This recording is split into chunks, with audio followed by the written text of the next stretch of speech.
If you look carefully at life, you see blur. Shake your hand. Blur is part of life. Do not mistake sharpness for truth.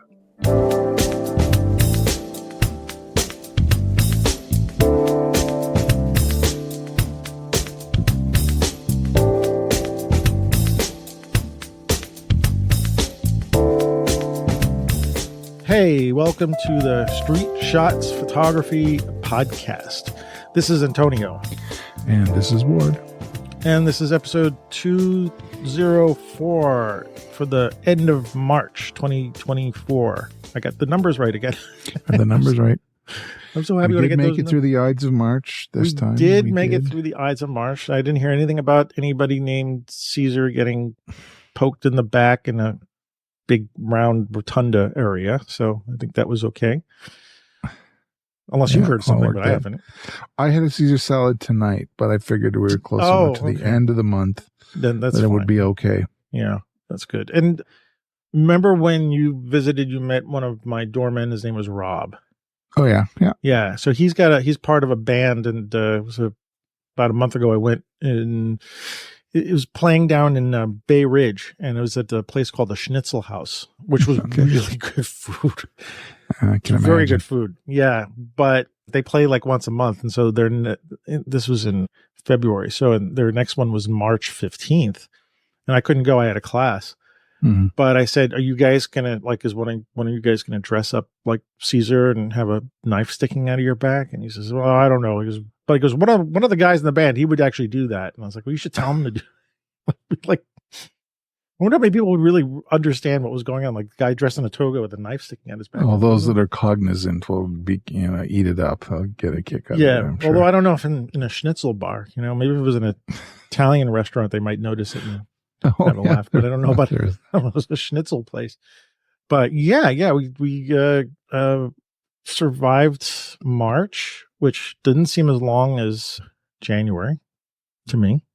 I don't know about no, it definitely wasn't as long as January. Man. Okay. Well, that's passed. It's been a bit busy for me, a little bit for like a couple of weeks. Now it's dead. So I have nothing that's going on other than this. And I hope you don't mind me saying it, but I'm going to say that, we were supposed to record last night and yeah. And I totally fell asleep before the show and woke up an hour and a half after we were supposed to start and saw all the messages that you left me. Yeah, but I was, it's all right. The guy needs a nap, man. You don't deny a guy when he needs a nap. Yeah, I'm so sorry that I did that. I'm glad you were able to get together with me tonight. And I know I'm a bad boy, but boy, I was, I'm doing this like, oh, damn it. Looking at the messages like, oh, are you there? Oh, don't tell me you fell asleep. So, yeah. Get the FDNY after you. Yeah, well, no, I appreciate the you're looking after me, but you're all the way out there and, I'm sorry to leave you hanging there, but at least you were able to make the best of it, it sounded like, so. Yeah. No, it was good. It was fine. I had an hour to sit and surf in peace when people thought I was doing a podcast. And really, I just had some time to myself and my son's little monstrous, whatever, boy cave thing here. Yeah. And, are you on borrowed time tonight then? No. Or you're good? You're good? Okay. Right. No, I'm good. And I have the rest of the week off. So it's good. All right. That's nice. Yeah, it's good for you. So, yeah. So a couple of things. Hopefully we'll be able to fit this all in the time that we want to record, but we got a message from one of our listeners, Mike. He left a message on SpeakPipe. I'll give the address at the end of the show if you want to leave us a message, but his message, let me play it now. How would I go about starting one of these cooperatives, say in a coffee shop or something like that? Can you give me some tips? Okay, so what do you think about that? How do we go about starting a cooperative in a coffee shop or something like that? Yeah, go ahead. I'll let you start. Yeah, so my experience was it came from something. My current Beers and Cameras group was an offshoot from an organized one from a camera store. So I don't know if that's that relevant directly to your question, but I do know that, that our camera store, the camera store in Calgary, does have seminars and things like that where on Saturday mornings or sometimes on the weekend, they'll have a clinic or they'll have a product day or something where people interested in photography can get together. And I think the best chance of getting, it's about making friends and having people come together that have similar interests. So I think in little events like that, you can make friends and you can start making those connections. And from there, you can have 2 people, 3 people get together, work on it, and then find more friends and have it come together and have it be as much, for me, I think the lesson is to have it as much social as it is about the subject matter. When you say something like similar interests, what do you mean by that? I mean, interest in, in this case, we're talking about photography. Interested in photography, obviously, but like you're talking about similar styles of photography, or that depends on what you want your little group to be about. Like, what is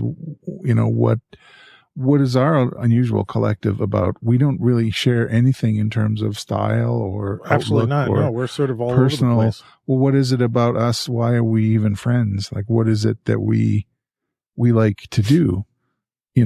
Yeah. Well, I think in our case with the unusual collective is we also have a like-minded ideas of approaching photography in some way. Some of us, I mean, we actually have a bunch of different people. We have people who want to learn from some other people about stuff. And so that's one thing, but I just got the feeling, and you could tell me if this is true or not, but I always think we have a similar sensibility about photography, all of us, even though if we've got different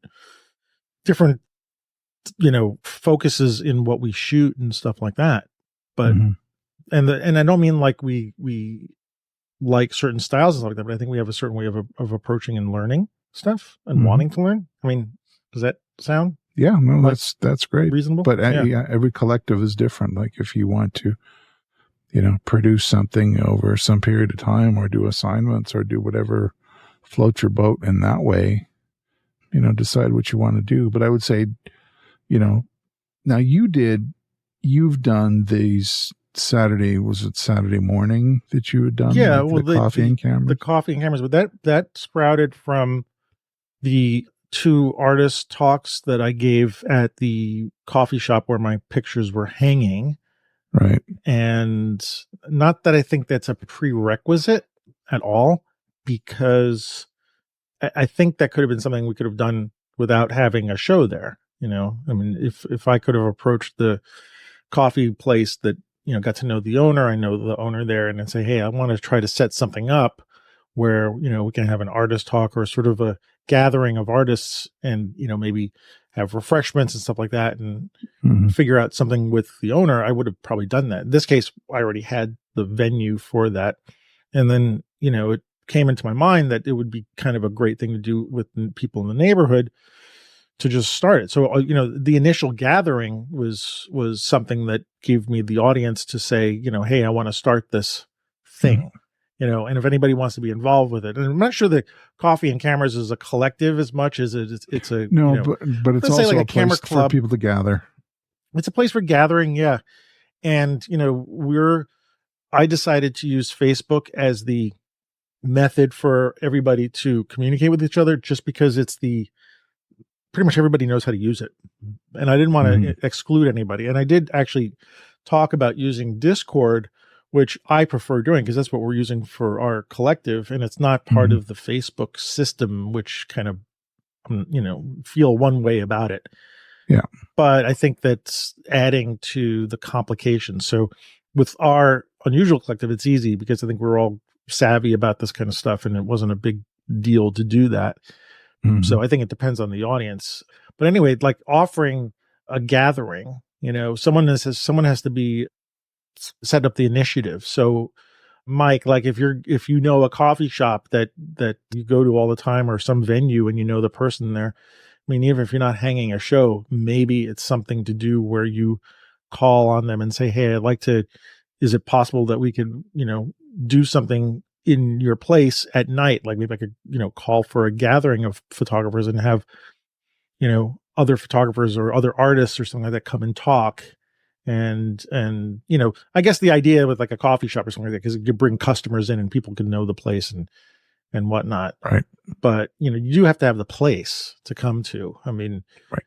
But it doesn't even have to be like you're hosting something, but I think it's kind of a good way to sort of introduce yourself and like then bring out the ideas that you might have. And if you want to start with, gatherings, I don't know how long it took us to create our collective. I mean, we just sort of did it and then started, right? Yeah, I was a latecomer though. Yeah, you were part of the second or third wave to come in, I think. Yeah. But anyway, I having that kind of place where you can gather and bring people in and meet them in person or something like that, or like, even though like us in the usual collective, I don't think most of us haven't met in person when we started. No. I might have met Matt. No, it's a big deal when we do. Yeah, it is. It's just because we're so far away from each other, Yeah. And, that's also part of it. It doesn't necessarily have to be something where you meet somebody in person, right? No. Part of what I was doing with what I also want to do with the coffee and cameras places too, is just have this group that can be solid together. We don't always have to meet in person, right? Mm-hmm. The idea is that we can communicate our ideas and stuff like that through all these different systems that we have.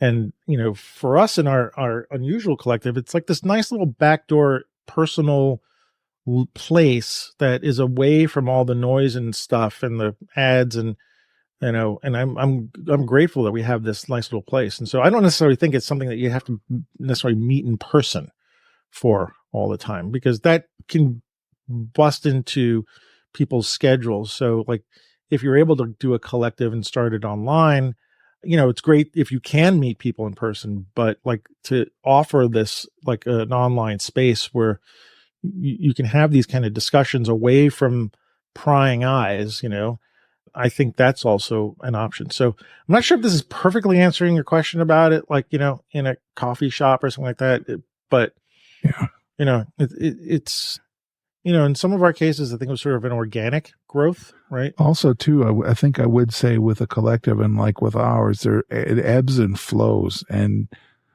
I'm talking about like you have to be patient. Yeah. Participation.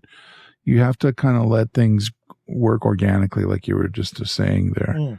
And that there will be periods where there may not be much activity at all. And then there'll be springtime or summertime when, we're going to go out and do some photo walks or do something right specific to your season or some event that's going on in your city or your town. Yeah. It's interesting. You get together, find an excuse to shoot stuff together. Yeah. I think is a great way if you are physically close. Yeah, that is helpful. And I think part of the collective idea is also trying to do things together, like whether it's working on a website together or, a zine or a book or something like that, which we haven't done yet as our collective. One of the things we wanted to do is make a book. We still have that we have that channel tucked away in Discord, is like make a book. And maybe we'll get around to that or something like that. But I think for all of us, we know that we have this little spot that we can go to anytime. And, being patient is part of it. Not everybody is on the same schedule and stuff like that. So I like it. I like it a lot, or like having that a lot, because it's just this little comfort space that I know I can talk about photography or whatever. I think for our collective, it's not just about photography, right? Because we're all now friends.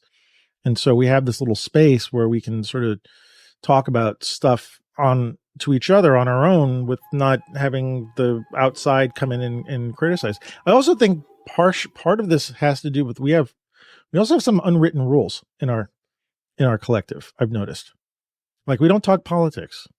No, and I'm grateful for that, because that is become the divisive thing now in our world, and I'm all against. Like, I'm grateful that we don't do that, because we're all connecting on the levels that that's important to us. Right. And so there are other places for that, not here. There are other places for that. And you know what, what's really interesting about this is that we're all from different locations and stuff like that. And we've learned to become friends without that noise in the system. And almost at this point, it doesn't even matter that it's not part of our I don't know. It's just not part of our makeup. And I'm really, really happy about that. And I know that some of the rest of the guys are listening to this episodes and they're going to say, they think we're probably all happy about that. But it was an unwritten thing. We just don't do that. And maybe it wasn't an unwritten thing. It's just like, this is how we might act as if we were in person, or something. I don't know. But I think you're spot on. Yeah. So, we when we started the collective, we did have some rules, or guidelines or something like that, to try to keep things sort of in an order or something like that. And generally, like, there would need to be someone or a couple of people who can just sort of keep the ball rolling a little bit, because like you were saying, we all sort of fade away after a while. And it's like, it's nice to have someone who can just poke the fire a little bit, and get that going. So anyway, I'm hoping that's kind of in the direction of an answer, or guidance or something like that. But I do think that starting off with some initial gathering, whether it's online or, pulling people in. So someone does have to take an initiative and do it. I think actually in our group, I think it was Mac who started it. I think it was Mac. He set up the Discord server. No, he set up the Discord, but I think it was his idea to start a collective. Now I could be wrong, but I know it wasn't me who came up with the idea, and so, but I do think it was him. That's why I thought we were doing it on the Shutter Time show when we were doing our Black Couch session, and somehow either after that we talked about. That was the genesis of it, was the Black Couch session. Yeah, it was, because we were all talking about it. So yeah, it did gel from a podcast that we were doing. But I think Mac came up with that, and I know he came up with the unusual collective name. So I can put a lot of credit for him. Thank you, Mac, because that was probably one of the best ideas to cross in front of me for a long time. And again, I'm always grateful for it. It's a great place to share. That's the other thing. Sorry, I'm going on about this maybe longer, but I think part of the important thing is to build trust. That takes some time, and because in the collective that we're doing here, I trust that if I throw pictures in there or whatever I'm going to say, it's going to stay in there, right? That it's not getting leaked out into the world or nobody's sharing the stuff, and that I will in a sense trust the opinions and words that are spoken to me. Like, I'm not dismissive of it. So that, I think that's almost more important than to where you gather, is that finding a core group of people who are trustworthy to each other. And so how to build that's going to take time. So it's really not like you put up a sign on a lamppost and say, starting a photo collective next Tuesday, come and meet, Yeah. I mean, I don't know if that necessarily is going to work, but I think it's going to be trying to create relationships with people sort of on the outside a little bit, and then bring them in, and then talk about that. So, because, if you just make an open call, you might end up with people who are not quite understanding what this is about, or don't take it in the way that you want to take it. And that can bring to like rough edges and hard breaks and stuff like that. And that might not be the best way to start. So anyway, that's all I got to say on that. All right. Thank you, Mike, for using SpeakPipe. Yeah. Thank you so much. Cool. It was great to hear your voice. Yeah. So I hope you don't mind we put your voice on air. On air. Are we on air? We're not on air. No. Well, in a way, a colloquial term. Yeah, I know. Okay. Being on the air. So, all right. So that's that. I wanted to also just acknowledge that today that we're recording on the 27th of March, that it's Edward Steichen's birthday. And I don't know if we ever did a show about him. So I don't think so. Could we sort of pencil that in at some point? Because sure. The guy's career is, I don't want to spend too much time talking about it, but the guy's career spanned a whole lot from, pictorialism to World War II, right? I mean, he's in charge of photography section in World War II. So I've got a book on him called Steichen at War, and the pictures are quite amazing. And I think he was head of a photography group. And so, I can't remember the name of some of the photographers, but some of the photography that they did. But anyway, his pictorialism, the photographs of, oh man, I'm spacing out on the names of the shots now, but the Flatiron Building image. Yeah. That used to be at the Metropolitan Museum. Was it there? It was there. And what else? The picture of that, what's that woman with the, she's covered in the veil. Do you remember who that is? It's someone famous. Anyway, there's that picture. And then it's just his range of stuff. So I saw someone posted today that it was his birthday, and I checked it, March 27th, 1879. And he died 2 days before his birthday, March 25th, 1973. But that's a long, well-lived life as a photographer. Up at Lake George, right? That was his haven. That's where he always went to recharge. Yeah. So anyway, I wanted to acknowledge his birthday, and like I said, pencil him in, because I would love to do a deep dive on his work as much as we can do in a show. But I definitely like to spend time. So that also brings up, I wanted to acknowledge that this past Sunday, so this is the 25th, we're recording on Wednesday. So 3 days ago, a friend of mine passed away, a really good photographer. His name is Mel DiGiacomo. And I wanted to spend a little time talking about him to acknowledge him and his being and his influence and just stuff. And so this is probably going to be the first time that many of you or all of you have, heard of him. He was sort of not in the fame department, but for us photographers in New York, he was known as Mel. And yeah, he passed away on Sunday at the age of 85. And I first met Mel at the photo agency I worked at called the Image Bank. And I met him in the mid 80s, late 80s. That's when I started working, in the late 80s.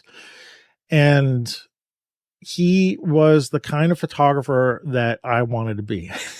Think of a quintessential kind of, I don't know, just like he's a really laid back, bespectacled, kind of, potty mouthed, wise ass, kind of person with an attitude who's very, very confident in himself. Not like, over the top, but like he knew who he was. He did a lot of photography for Newsweek, and mostly he shot a lot of covers for Newsweek. And he also was a photographer who photographed the US Open a lot. He is close friends with a lot of the tennis stars. We have many pictures of him with Maria Navratilova. Yeah. They were really close friends. And he would photograph sports, rugby, tennis, basketball. He would do these photojournalist kind of things. He also would do wedding photography, and he did it in a photojournalistic style. And when I got married to my first wife, I met her at the Image Bank as well, and she knew Mel, and we had decided to hire him as our wedding photographer. And to the maybe not happiness of some of the family members, because it was very happy for me and my ex-wife. We were incredibly happy about it because we were getting Mel to do his style, which was, and I'll post some of my pictures of our wedding in the show notes so you can see it. But it was very documentary, black and white, wide angle, flash on camera or off camera actually, but in the face. And, family members like, well, where are the pictures? Where are the wedding pictures? Like, well, these are it. This is what you're getting. I'm going to put Mel's voice in right now so you can just hear a little bit of what he's saying. There's nothing like being a photographer. There's all kinds of pain, all kinds of suffering, and all kinds of wonderful joy. So take the good with the bad. And remember what, who was it, Samuel Beckett said, ever try, ever fail, try again, fail better. So keep doing it. You're going to fail. There's no question about it. But failures are the portals to success. You learn from them. Don't get discouraged by them. We all make mistakes. So learn from your mistakes and keep making them. And you'll get better and better and better and better. So you'll make fewer and fewer and fewer mistakes. I got to answer that phone, excuse me. Okay, so he, I want to just throw his voice in so you can hear what he sounds like. I'm going to put a link to his videos that he was recorded at B&H at the event space. He would do a lot of seminars there. But anyway, Mel he would walk in with like, I don't know if he had a photo vest, but I don't think he was a photo vest guy. He was a really cool guy, but he always had the Leica around his neck. And I mean, he wasn't, wearing it as jewelry. That camera was beat to hell. It was a tool. Yeah. Yeah. And in fact, for him, this stuff was only tools, right? He was never really wrapped up in the equipment other than like when he finally got into digital, he was really understanding about like how we can push the limits of it. Mm-hmm. But, I would look at him and I was like, he's the kind of photographer I want to be. Like, to me, he was like the photographer, right? He walked in, he was confident. He would bring in prints. He would always bring in prints. By the way, he would go crazy in his darkroom and he would print. And actually, I just showed you when we were offline for our wedding pictures. Instead of giving us an album, he gave us a whole bunch of 8x10 black and whites in an Ilford paper box. That is classic. I think that's, what is it? An Ilford multigrade 3 paper rapid paper box. And I still have the box. And that's where I still store the prints, which I'm sure he would appreciate.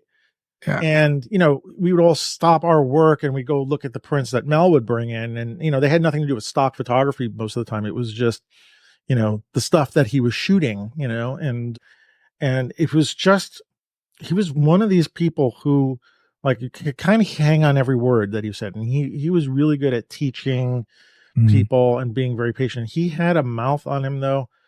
That was like, and I just won't repeat the things that he called me up until the last time I saw him, which I did see him at B&H, I don't know, a handful of years ago when he did a talk, and Jay Maisel was there as well.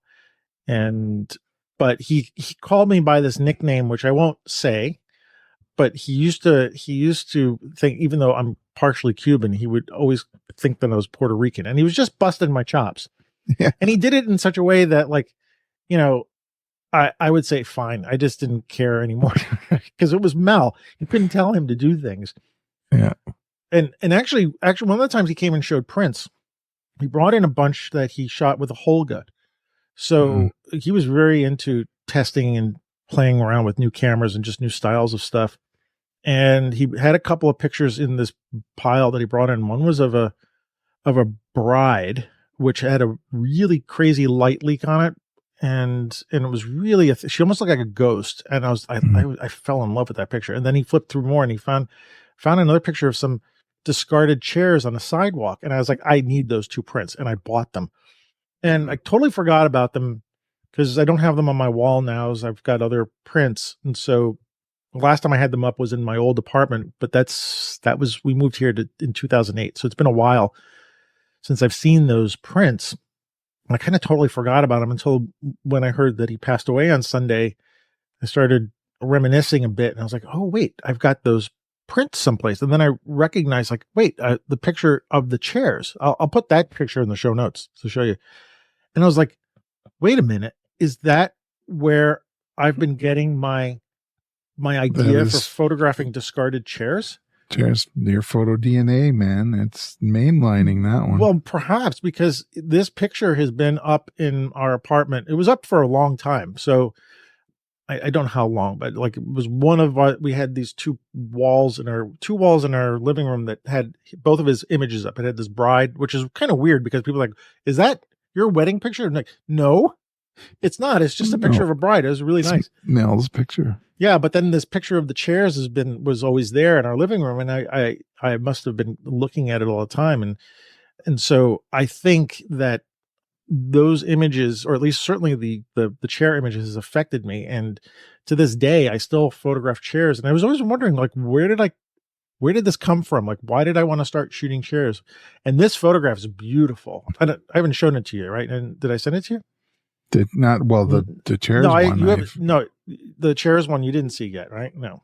No, I have. You posted. Oh, you did. I did post Discord, it for you. yeah. Okay, so yeah, you know what I'm talking about, right? Yeah. It's a great shot, and so it's a 12 or 14-inch square, so it's pretty decent sized, matted and stuff like that. So anyway, I'm really happy about that, and I'm really sad. I haven't seen him in a long time, and every now and then he would pop up on my Facebook feed in the past couple of years, as I was talking, when I talked about Elizabeth dying, he would pop up and give me some words of comfort. He always wrote in caps. I was wondering if he was having a hard time seeing. Yeah. So he was just typing in caps to see. Part of me wanted to say, Mel, are you yelling at me? And like, no, he doesn't care. And he doesn't know what's going on about caps being all that. And he wouldn't give a crap anyway. But I did want to acknowledge him. And if you haven't heard of him, probably haven't, see if you can take a deep dive into some of his work somewhere along the line, like do a search for him. Again, I'll put a link to the B&H videos, and they're worth listening to. His photography prowess and the way he approached photography is kind of the way that I've always wanted to do it. And I'm sorry that I didn't really always follow up with him and stuff like that. And that's just a regret that I got to live with. But he did have an influence on me, and I wanted to acknowledge his being and presence and share these memories with everybody, so that now he can live on a little bit longer in other people. So please look at his work. Please watch the videos. Street photographer, the guy is fantastic. Oh my gosh, his stuff that he shot. He lived in Jersey, so he would photograph a lot of people looking at the New York skyline, or like kids jumping off of piers into the Hudson River or stuff like that. He just had a really good eye, and sort of an unsung hero of photography, I think. So I'll put him in that department. But he's going to be missed, and yeah, but you're not going to find that kind of photographer around that much anymore. It was just that old school kind of, really, like, he lived photography, right?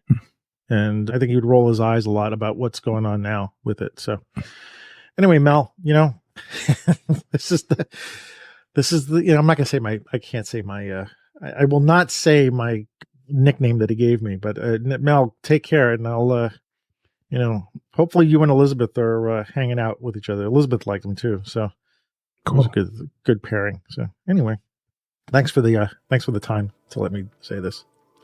Yeah, that's great. Yeah, and you sent that video along, so I'll definitely watch that here in the next day or so. Yeah, cool.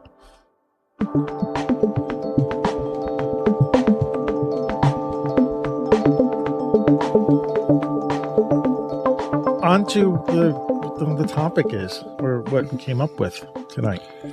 I'm having trouble focusing. I can't focus on anything. What is it that we're going to be talking about? Yeah, well, the idea of talking about blurriness in photographs, in photography. We're talking about intentional blurriness? Yes, let's talk about intentional blurs. Let's not talk about mistakes. Although those could be sometimes happy mistakes. They can be happy mistakes, and take credit for your mistakes if they work. Yes, yeah. I do tell my students, like, if you notice something that's a happy accident, take credit for it. If it's garbage, throw it out and start over again. Don't try to fix it. But this idea of having intentional blur in photographs, and when I thought about it, I realized it was something that I love seeing in pictures. And I have yet to really do for myself. And as I started to do some searches and stuff, as we're researching, imagery for this topic, and how blur comes up as motion blur and intentional out of focus. And this, I mean, it's, I actually think blur and out of focus are two different things, but they sort of fit the same, whatever that category would be. But, intentional blur being like motion something blur, that's not sharp. Yeah. And, so the one of the shots that popped up was the Ernst Haas image of the bullfight, which is I think both intentional blur and maybe a little bit out of focus. And I mean, I'll put it in the show notes, and if you want to search for it, you can. It is this in sort of, centered shot of a bullfighter with a red or orange or pink. It's hard to see depending on the color. What is it called that they're carrying? I'll call it a cape. Cape or something like that. And the bull sort of merged with it, and they're all sort of blurred together in the center of this picture. And so you can kind of see feet and motion, and you could feel the camera was probably moving as well. It's a beautiful shot. I mean, not a big fan of bullfighting. Pointillist impressionist painting. Yes. Yeah. It is certainly that. And then, going a little further into it and thinking about like, well, was it William Klein? Was he from New York? He was from New York, huh? I don't remember. I know some of his pictures. I know he was American. Photographed a lot in New York. Yeah. But, in his pictures, different kind of blur where there's intentionally out of focus people in the foreground, or the picture itself is out of focus, or maybe it's a long exposure and there's motion blur and out of focus. Like it almost doesn't matter that maybe the main subject is not in focus. And anyway, we'll talk about a couple of other photographers in a minute, but I thought it was a really interesting thing to sort of dive into. And every now and then, like, I'll come across a photograph somewhere in a stream or something like that it has this intentional out of focusness, maybe more that than the blur, because the blur is something that we see a lot, like motion blur when you're panning the shot or something like that. Right. That's pretty typical. I still like that kind of photography, but I look at that stuff and I just think it's interesting that it's something I really like and I don't do it myself. Why do you like it? I mean, let's break it down a little bit. Okay, so thinking about blur in general and how it has let's say, okay, so there's a very kind of dreamlike quality to the imagery, right? Sure. It seems that those kind of images seem to tap more into an emotional response. It's not just sharp description of something. It's an impression. Yeah, definitely. It's an impression. Yeah. Whether it's blurry, like the Ernst Haas shot is from the motion, or it's an out of focus picture, there's some ambiguity in it. Yeah. And it kind of mimics, I was thinking about this, it kind of mimics memory, right? Because to me, thinking about like when I'm trying to remember my dreams, it's I've been trying to write a journal in the morning, and it's not a dream journal, but like it's morning pages journal. And I really try to start to write my dreams because it gets me starting to write, and I can't remember it. And it's like a fog. And as I was looking at these kind of pictures, they kind of remind me of that. There's a foggy memory thing that's going on, which feels more like real life.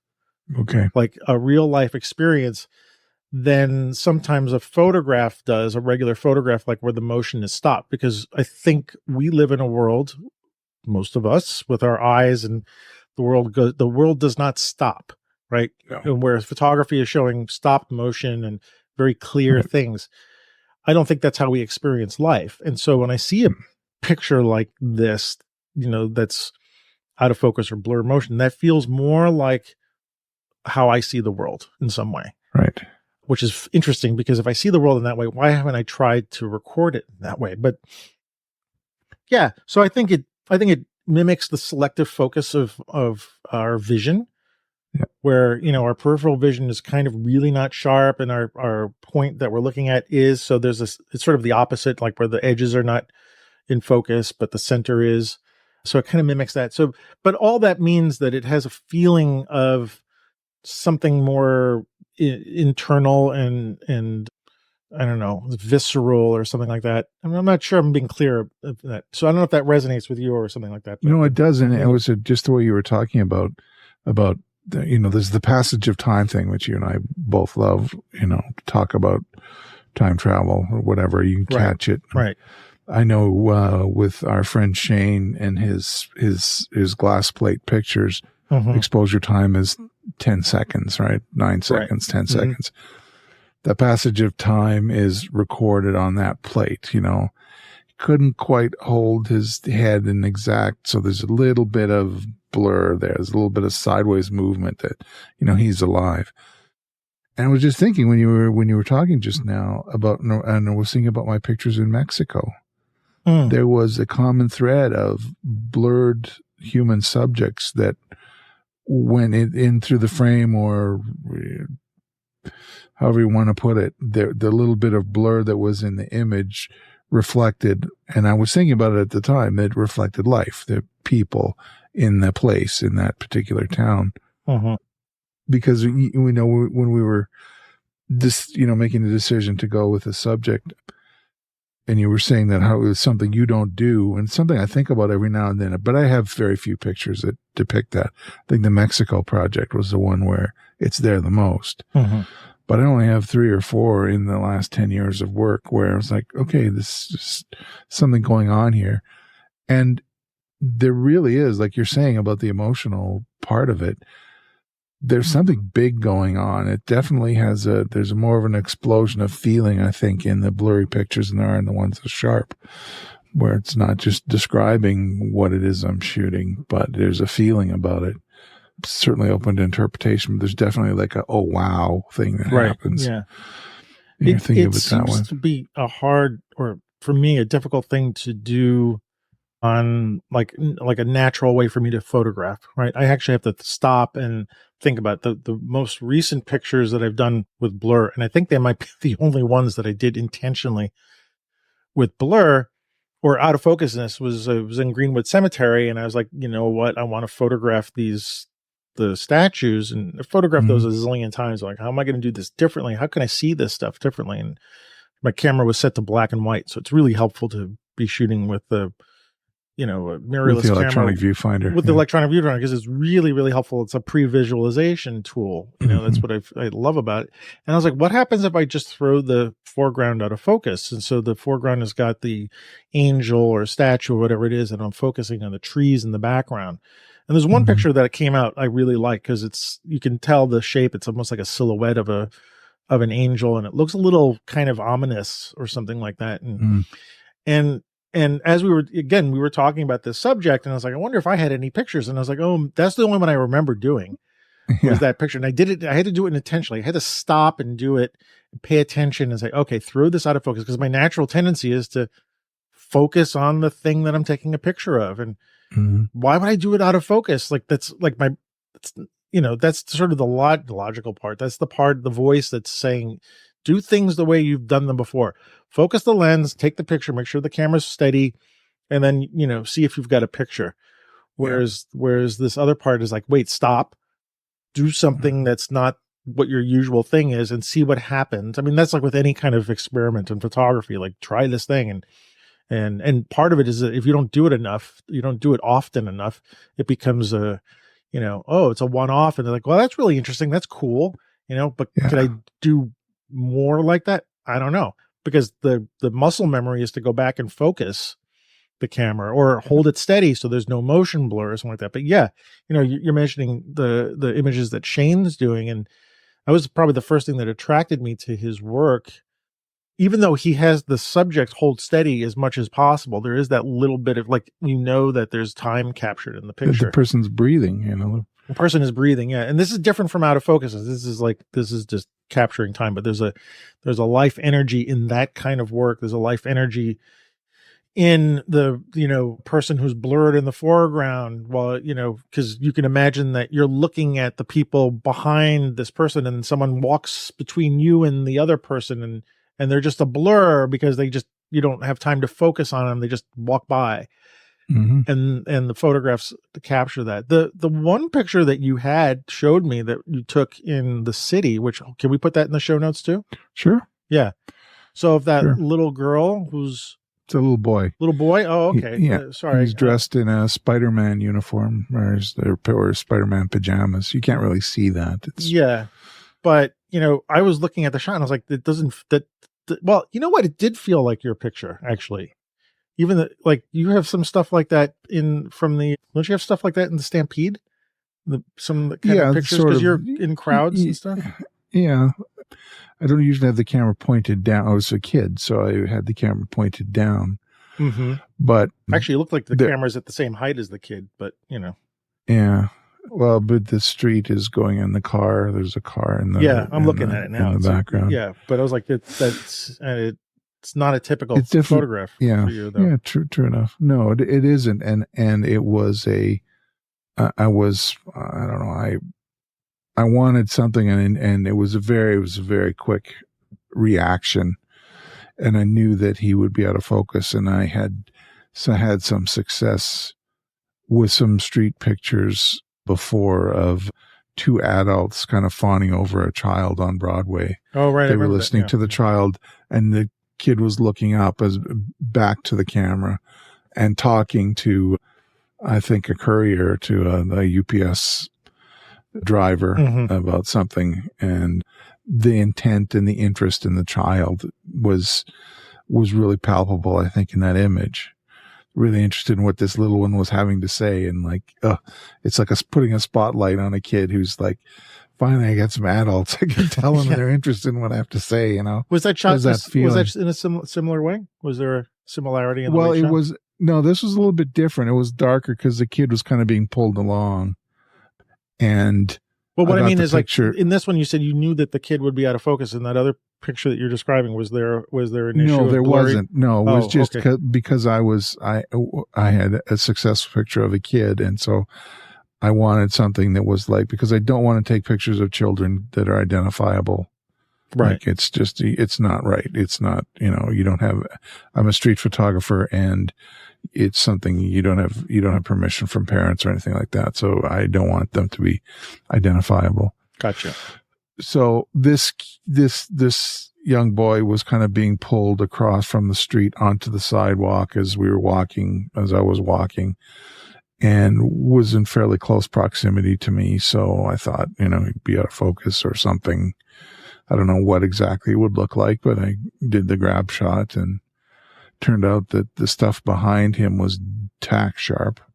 And it's funny too, because in the gaps behind him, there was a car in the pavement, and on the other side, kind of in the crook of his elbow, do I want to say, or something? Yeah. There was a broom.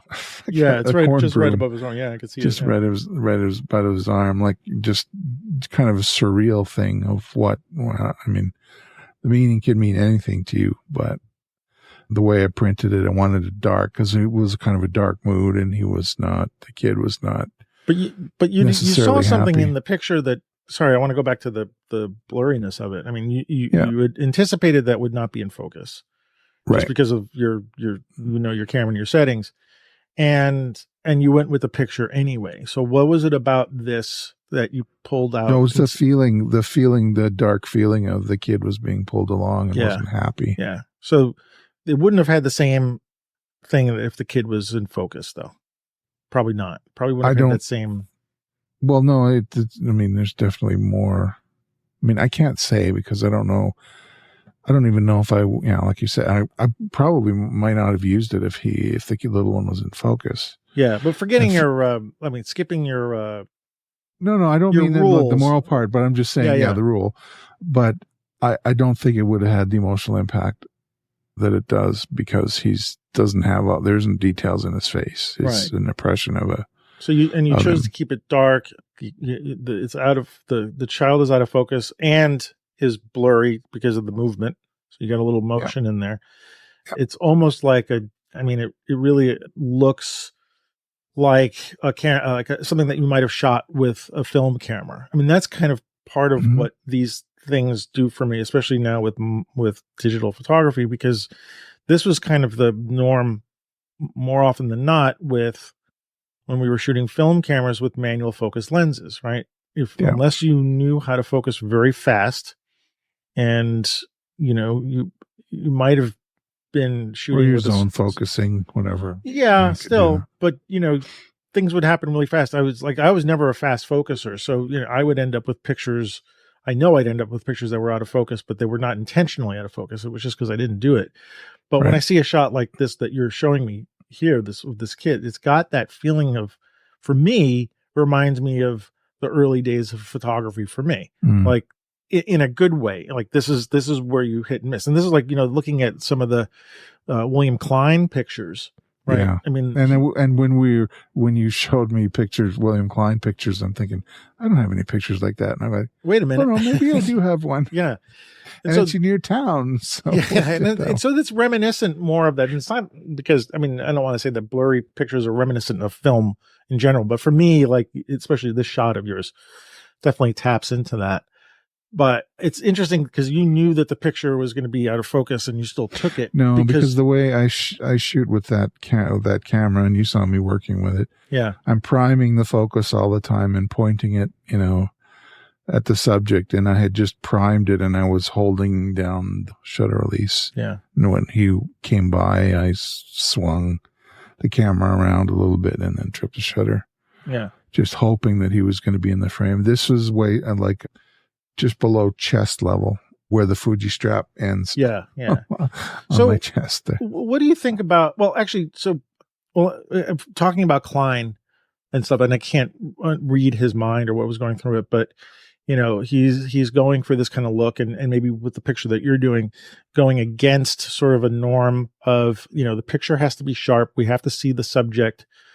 And both you guys in this sense, you know, are like saying, well, no, you don't have to.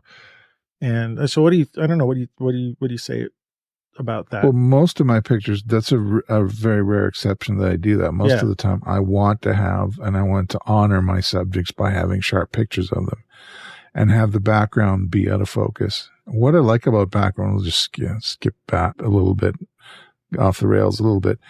One of the reasons why I like the background to be out of focus is in black and white. Very often the background details have really great tones, like a silvery, you know, whatever you want to call it, a gossamer, something hanging behind the person that you're photographing. I love that. I love those open areas of tone and so on.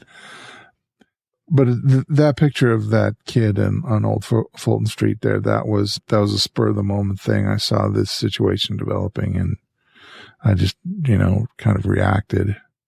So, but yeah, I don't think of, and in that situation, I didn't really know at all what the print was going to look like, what the image was going to look like. It was just sort of a hope that there was some meat in there that I could extract out of it, and that one turned out to be pretty good.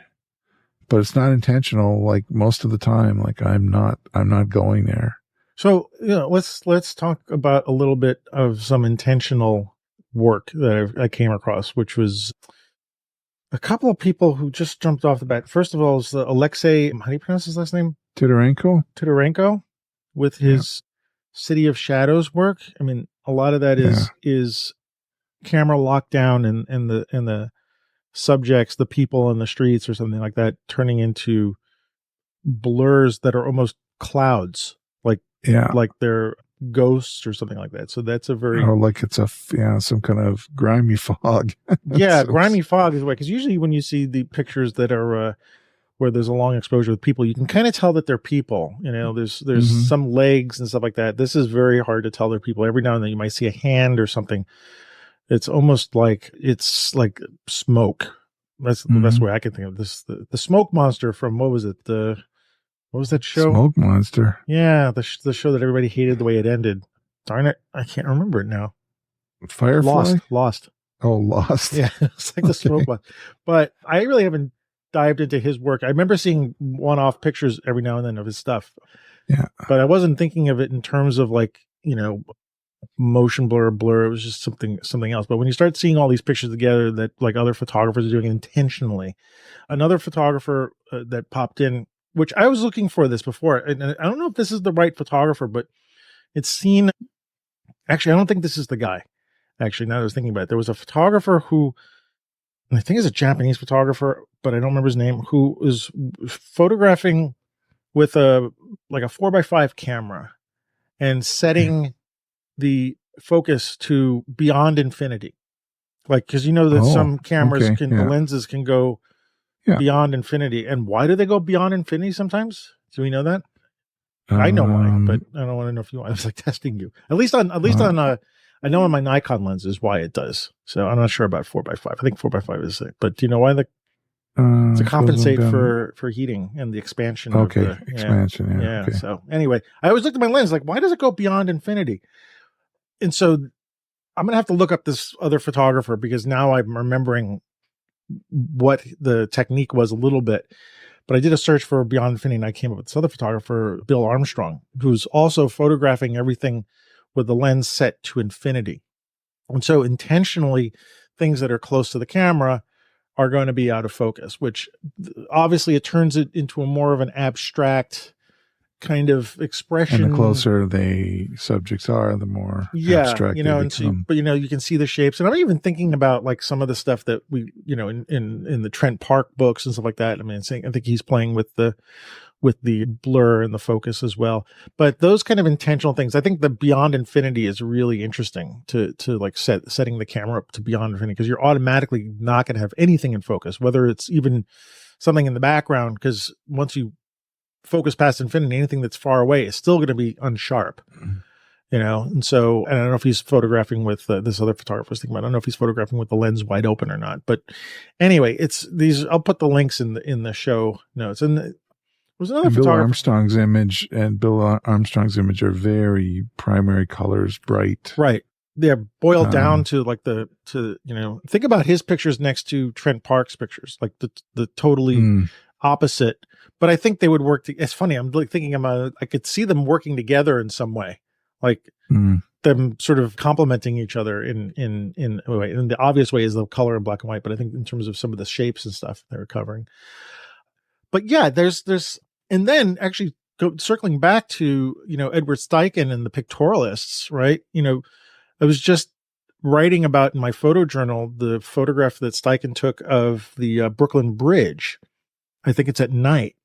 And it's this sort of abstract, like if you don't know what the Brooklyn Bridge, I mean, this looks like the Brooklyn Bridge, but there's a blurriness to it. I don't know how he did this, so I can't say it was intentionally out of focus or it's a long exposure, but it's not a very, it's a more abstract pictorialist, image of the Brooklyn Bridge. It's a very iconic image of the Brooklyn Bridge, but I would throw that image in, or maybe others that pictorialists do, because they were looking to sort of move away from the way photography was being presented at the time, which is everything very factual and clean. Right. They're trying to mimic another art source, but that image of the Brooklyn Bridge to me, says, I would definitely put it in this intentional, blurry, out of focusness. Like he knew what he was doing. It wasn't a mistake. This was an intentional thing to create it's abstract, but we know what the subject is, just like the photographs from this photographer, Bill Armstrong, that there's human shapes in it. So it's an abstract human shape. But so anyway, I'm not sure where else to go with this, but it's something that I love looking at this kind of work. It moves me, and I'm just sort of stuck in this puzzle of like, why am I not trying this? And if I feel like I'm trying it, it might be just trying to like copy somebody else or do something. Like I don't know how to sort of tap into it for myself to make it mine and not make it a mistake or a one-off. Like, this idea, if you do one shot that's out of focus, it's a mistake. If you do a handful of shots, it's a trend. If you do 1,000 shots, it's a style, someone said, right? So, would this be something I would want to experiment with? Because if I like it so much in other work, and the one time or two times that I do it, I'm like, oh, that's nice. That's interesting. Why wouldn't I do more of it? It's just this muscle memory of going back to, making sure everything's in focus. And I think that's part of it. I don't know. Yeah. Well, for me, I'm sort of entrenched in my style, and I don't get out as much as I used to. So I will tend to revert right back to my street whatever ethos with the camera on my chest, right? We make it a project. I mean, that's what we got to do. So, well, yeah, to try that out, how to do it intentionally. I mean, I really like that shot that you have of the little kid, and like to take that and translate it to like, how could I do that or do something like that intentionally, and not just do it like randomly, like to know with intention that, because you can't just do it with every subject. I don't think it's a thing for every subject. So how do you find this? This is not a question I think we can answer now, but like, how do you find the subject? How do you know when it's an appropriate style to use, that you're going to tap into something emotional? Because that's what we're talking about. This kind of pictures move into something that's a little bit more, towards the inner body instead of the eyes and the head. It's the heart and soul a little bit. I mean, to be kind of,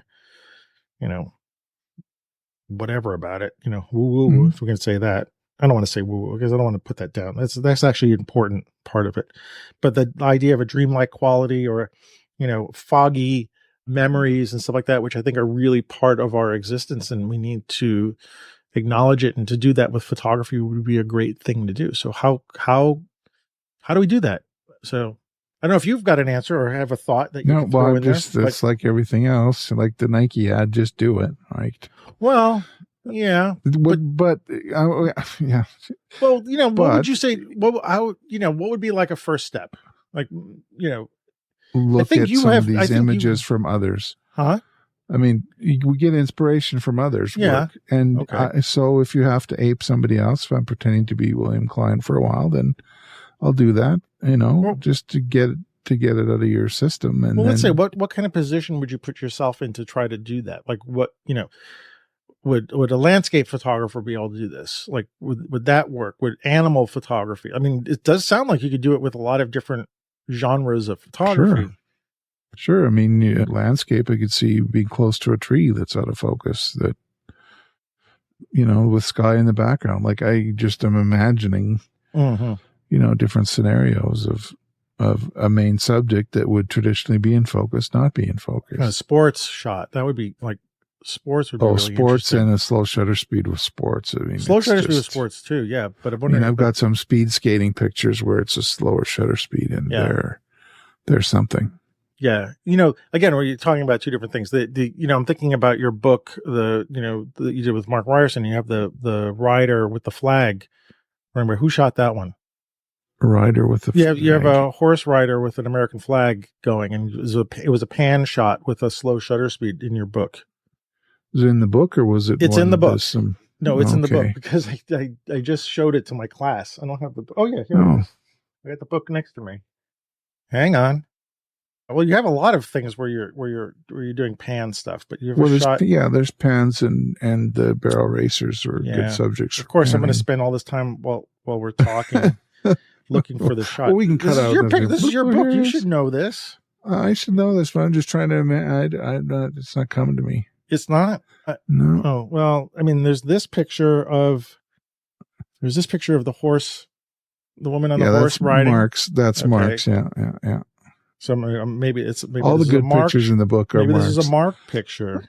Hang on, where is it? Oh man, because I used it in my presentation this past weekend, which I didn't talk about, by the way. Which is, maybe I'll leave that for the next episode. I wanted to talk to you about my class this weekend. Where's the picture? It was in the PDF, I swear, because I pulled it out. All right. I know that there was a picture of a show rider with a flag riding away from me that was blurry, that I took with the long lens this last year. Yeah. All right. Well, you know what? Maybe it's possible I'm confusing that with another photograph. Yeah, because it's the same event, just 7 years apart, or 8 years All apart. right. So never mind. So that one was okay. So let's say it's that picture that it took last last spring. That was the whole idea was I took the Nikon 105 macro lens and I was using it, or no, it was a 105 or 135, 105. And I was using it exclusively that weekend. And so I got some different action pictures of the riders being thrown, and there's a lot more violence actually in this group of pictures from this last year. And when the show riders go out, they're the Calgary Stampede show riders, so they're kind of a semi-professional troupe of riders that go out, and they're all dressed up, and they have flags, and they go out one after the other to go into the show ring to announce or whatever, or they're doing an actual show where they're prancing around and so on. So when they were riding away from me, I just pointed the camera as they were riding away from me, and I was getting fragments of, one of the show riders holding the flag, or another one, a little bit further down, or the horse's head or whatever. And the idea is it would probably be out of focus, blurry, something, but I could use them as a few of them as an impressionistic sequence is what I was thinking for that. And one or two of those images work okay as an individual picture. But the intention was to have a little sequence of, here they go, the show riders are heading off. Do you think you could could have done a whole larger sequence of those, or you think it would get tiresome after a while? I mean, I'm guessing in the subjects that you're working in, you probably want to break it up because otherwise but could you make an impression for them to ride out is only about 10 seconds. But I mean, like with other pictures too, like, would that be if you did an entire project at the Stampede where blur and out of focus was the technique that you brought across the feeling of the whole event, or would that just not? Oh, I wouldn't do the whole event. I would devote one day.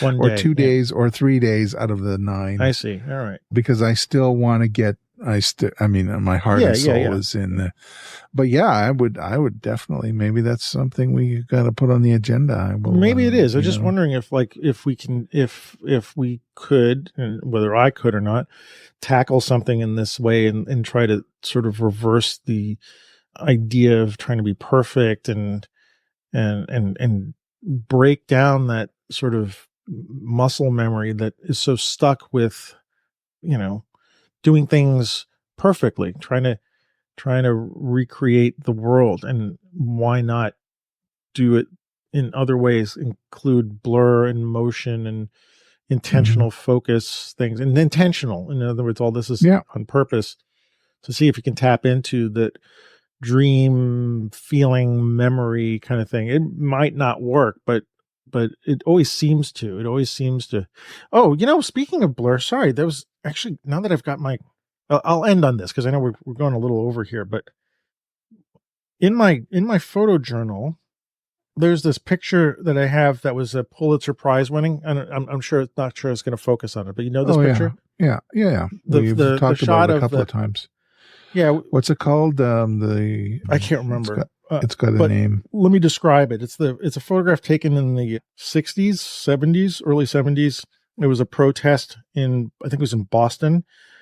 And the picture is of a black lawyer being sort of held down, and he's trying to get away. And this white guy on the right is got an American flag that he's about to, almost looks like he's about to stab him with the flag impale him with the flagpole, with the flag. Right. And there's intentional, there's out of focusedness in it. The guy in the foreground is not sharp. In fact, I think the focus is more in the background. The photographer caught this in an instant, and I haven't written about it yet. I have a page sort of devoted to it, and it won the Pulitzer Prize. And I remember as a kid looking at this all the time, and I never thought about the picture being something about it being out of focus or not. And especially when you look at a lot of Pulitzer Prize pictures or old, let's say older photojournalistic shots where focus and blur and stuff like that was never really a big issue if the subject of the picture was strong enough. And this picture has this motion in it. It always looked to me like a photograph of a painting, of French Revolution kind of thing, or just something. And then when you read the story about it, actually the story is really interesting. I won't get into that. Maybe we should do a podcast on this episode, on this picture, because I could talk about this thing forever. But it's got the stuff that we're talking about. There's this motion and intensity, of course, the event itself and the symbolism of the guy with the flag about to, the white guy with the flag about to hit, a black guy in a suit who's trying to get away. And it's like, it's an amazing story, but built into the picture are these things that we're talking about. Like and it was never really an issue. It was never like, well, that picture was not sharp, so we're not going to use it or whatever. Like, focus and stuff like that gets overrated, and we forget that we can do these kind of things with feelings and like, turn the camera off, and it doesn't have to be perfect. So anyway, I'm not doing that justice to that photograph. I think that it deserves its own, talk for a half an hour, but I think it was a good idea to talk about this because it's something that, if anything, if I'm getting stagnant in the kind of pictures I'm taking and I'm getting bored, experimentation is always interesting. And it takes me a lot of effort to think about experimenting to sort of break out of the habit of trying to do things. I think I would be okay. I would just have to remember to give myself an assignment.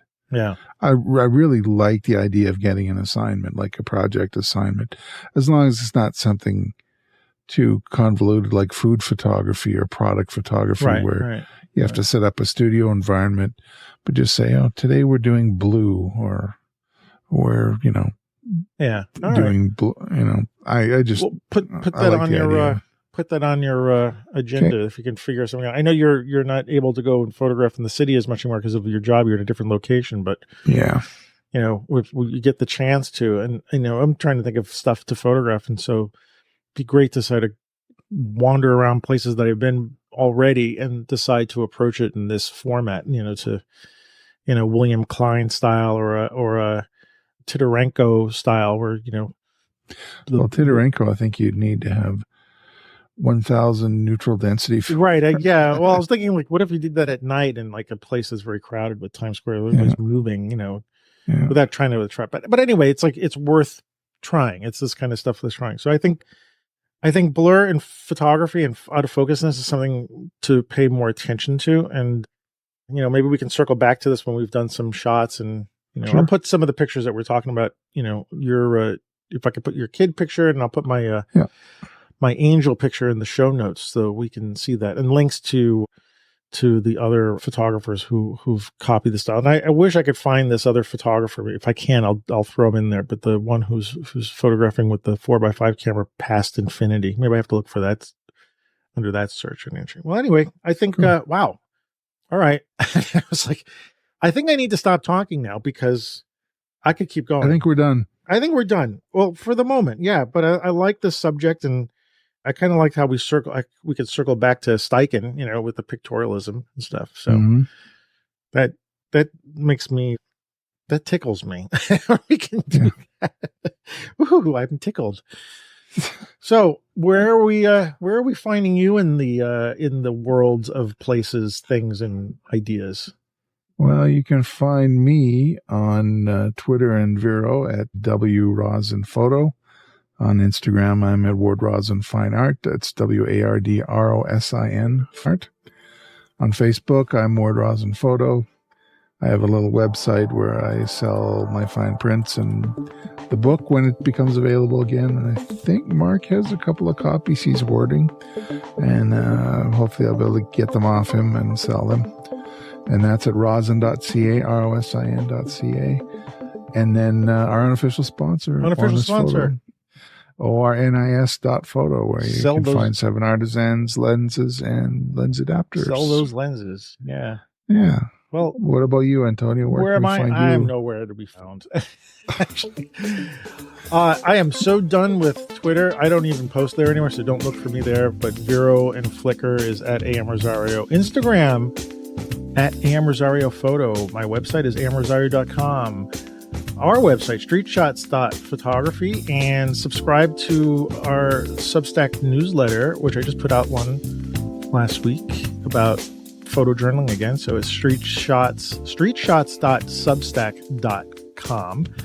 And if you want to leave us a voicemail like Mike did, speakpipe.com/street shots. Try saying that 5 times fast. I can't even say 5 times fast. 5 times fast. Seashells by the seashore. Yeah.